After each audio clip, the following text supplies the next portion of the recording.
بسم اللہ الرحمن الرحیم۔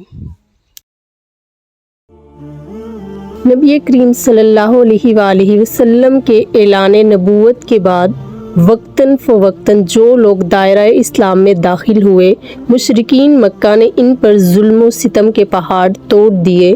جب مشرکین مکہ کے مظالم انتہا کو پہنچ گئے تو نبی کریم صلی اللہ علیہ وآلہ وسلم نے مسلمانوں کو حبشہ کی جانب ہجرت کرنے کا حکم دیا۔ حبشہ میں اس وقت ایک نیک سیرت عیسائی بادشاہ نجاشی حکمران تھا۔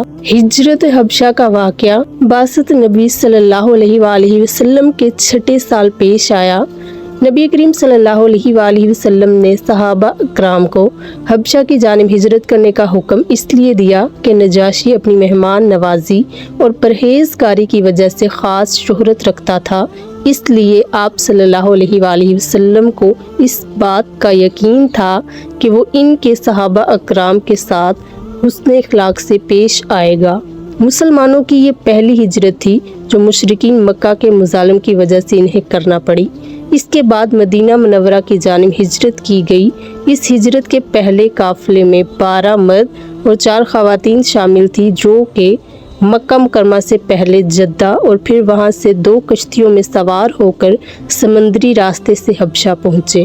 حضرت عثمان غنی رضی اللہ عنہ بھی اپنی زوجہ نبی کریم صلی اللہ علیہ وآلہ وسلم کی دختر نیک اختر حضرت رقیہ رضی اللہ عنہا کے ہمراہ حبشہ کی جانب ہجرت کر گئے۔ حضرت انس بن مالک رضی اللہ عنہ سے مروی ہے کہ مسلمانوں میں سب سے پہلے حضرت عثمان غنی رضی اللہ عنہ نے اپنی زوجہ حضرت رقیہ رضی اللہ عنہا کے ہمراہ حبشہ کی جانب ہجرت فرمائی۔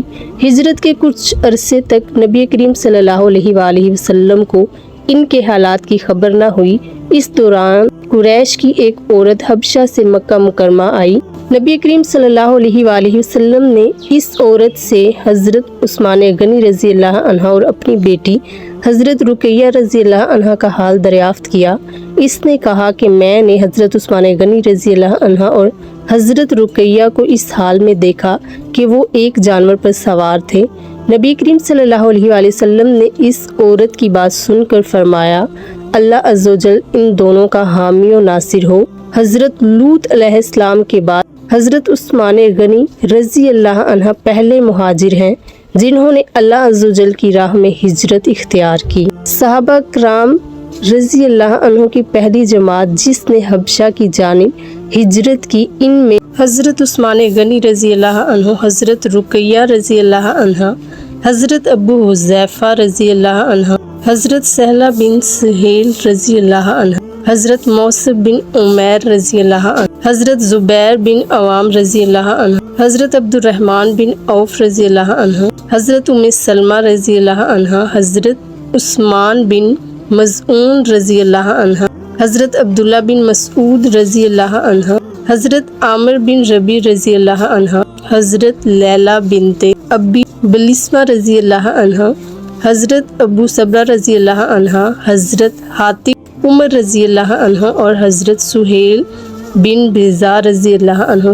بعثت نبی صلی اللہ علیہ وآلہ وسلم کے 13 سال مشرکین مکہ کے ظلم برداشت کرنے کے بعد نبی کریم صلی اللہ علیہ وآلہ وسلم نے دیگر مسلمان جو ان کے ہمراہ مکہ مکرمہ میں موجود تھے انہیں مدینہ منورہ کی جانب ہجرت کرنے کا حکم دیا اور خود حضرت ابوبکر صدیق رضی اللہ عنہ کے ہمراہ مدینہ منورہ کی جانب ہجرت فرمائی۔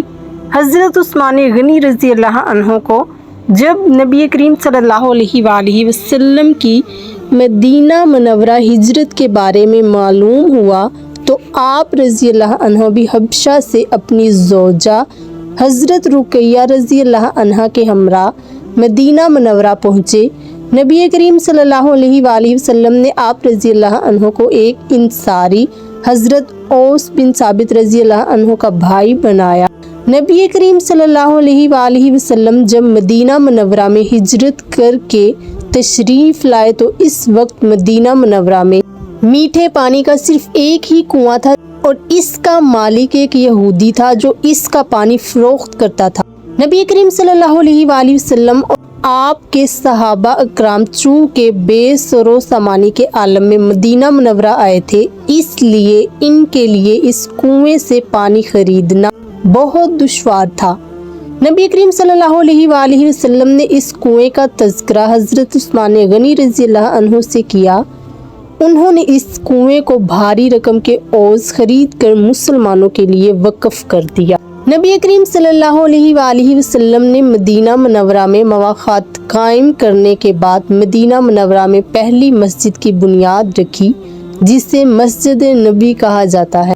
مسجد نبی صلی اللہ علیہ وآلہ وسلم کے لیے زمین کی قیمت حضرت ابوبکر صدیق رضی اللہ عنہ نے ادا کی۔ نبی کریم صلی اللہ علیہ وآلہ وسلم نے مسجد کی تعمیر کا سنگ بنیاد رکھا، پھر حضرت ابوبکر صدیق رضی اللہ عنہ سے فرمایا کہ وہ ان کے برابر پتھر رکھیں، پھر حضرت عمر فاروق رضی اللہ عنہ کو حکم دیا کہ وہ حضرت ابوبکر صدیق رضی اللہ عنہ کے برابر پتھر رکھیں، پھر حضرت عثمان غنی رضی اللہ عنہ کو حکم دیا کہ وہ حضرت عمر فاروق رضی اللہ عنہ کے برابر پتھر رکھیں۔ حضرت عثمان غنی نے مسجد نبی صلی اللہ علیہ وآلہ وسلم کی تعمیر میں دیگر صحابہ اکرام کے ہمراہ بڑھ چڑھ کر حصہ لیا۔ مسجد نبی صلی اللہ علیہ وآلہ وسلم کی توسیع پہلی مرتبہ حضرت عمر فاروق رضی اللہ عنہ کے دور خلافت میں ہوئی۔ حضرت عثمان غنی رضی اللہ عنہ کے دور خلافت میں مسجد میں منقش پتھروں اور چاندی کے پتھروں سے جدید تعمیر کی گئی اور مسجد نبی صلی اللہ علیہ وآلہ وسلم کے تمام ستون منقش پتھروں سے بنوائے گئے، جبکہ چھت ساگوان کی لکڑی سے بنوائی۔ مسجد کے رقبے میں بھی مزید اضافہ فرمایا۔ حضرت عثمان غنی نے مدینہ منورہ میں کھیتی باڑی کا پیشہ اختیار کیا۔ اس طرح آپ رضی اللہ عنہ کو خدمت اسلام کا زیادہ موقع میسر آنے لگا۔ رضی اللہ عنہ نے مدینہ منورہ میں قیام کے دوران مسلمانوں کے لیے فلاحی کاموں میں بھی بڑھ چڑھ کر حصہ لینا شروع کر دیا۔